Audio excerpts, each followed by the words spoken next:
Nung isang araw ko pa ho sana ari gustong lutuin, ay hindi naman ho natuloy. Kaya din ho sa amin ngayon, ay ako'y magluluto na. Ari pong aking putahe ngayon ay ang garlic pepper beef. Nilalagay ko na ho aring bawang, madami hong bawang kaya ang kailangan gamitin. Ito tayo ng butter. Konti lang butter, mamaya na po yung iba. Konti lang pong butter ang nilagay ko din eh. Para lalong bumango ang ating bawang. Tatanggalin po natin ang ibang bawang. Kaganda ng pagkakapulo ng bawang. Tapos ilalagay na po natin ang beef.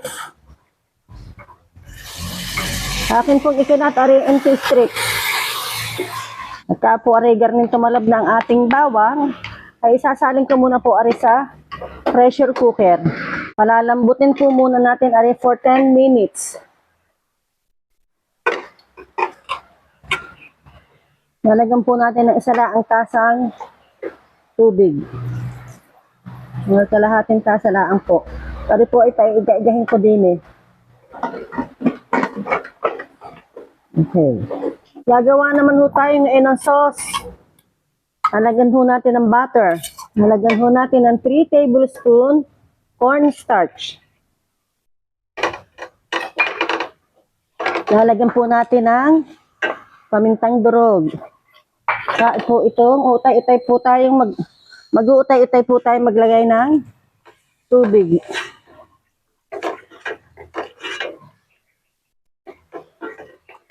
Lalagyan po natin ng isang beef cubes.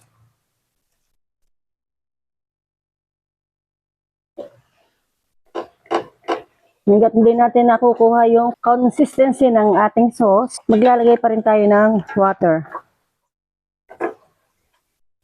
Nilalagay po natin ang ating mushroom. Lagyan natin ng kaunting seasoning. Lalagyan natin ng kaunting gatas. Kaunti lang po.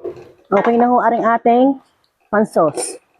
Buksan na ho natin at tiyak ho aring malambot na. Ayan, napakaganda na. Sasalin ko na ho aring pinalambot na baka.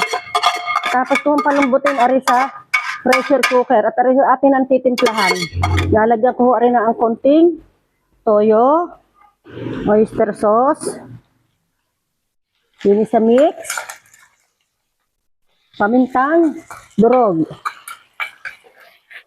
Buburburan ho natin ang bawang para ay lalong bumango.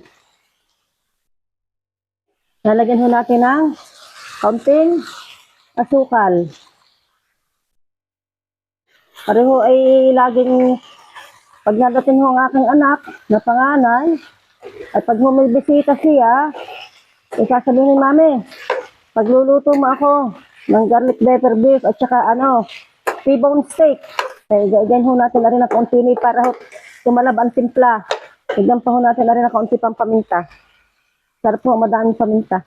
Ari yung garlic consistency ng lutong ari, ay ari pwede ko na ilagay din sa aking ginawang sauce. Okay na ho ari. Lalagay na ho natin ari sa aking ginawang sauce. Asya, nakaw, Diyos ko po. Sasabihin nyo naman dinaig pa ang fast food na kinakain ng masarap. Ayan. Hindi ho, ari napakaganda. Napakasarap na ho na rin. Buburburan ko pa ho, ari ng madaming bawang. Ayan. Ay, Diyos ko po. Ay, pagkaganda-ganda. Okay na ho, pang ibabaw laang ho, ari. Ari na ho, ang aking nalutong garlic pepper beef. Ako ho, kakain muna. Kain na ho kayo din sa amin. Magkakamay na lang ho ako para ho ako ang sarap kumain ng nakakamay. At tsak na ako'y gaganahan kumain na rin. Kasarap po na rin naluto kong ari. Ay tsak na pag ari nakakain ako na rin, ay naubos ko, baka ako'y makabulos pa uli. Tsak na ako'y makakahirit pa na rin ng isa pang tasang kanin.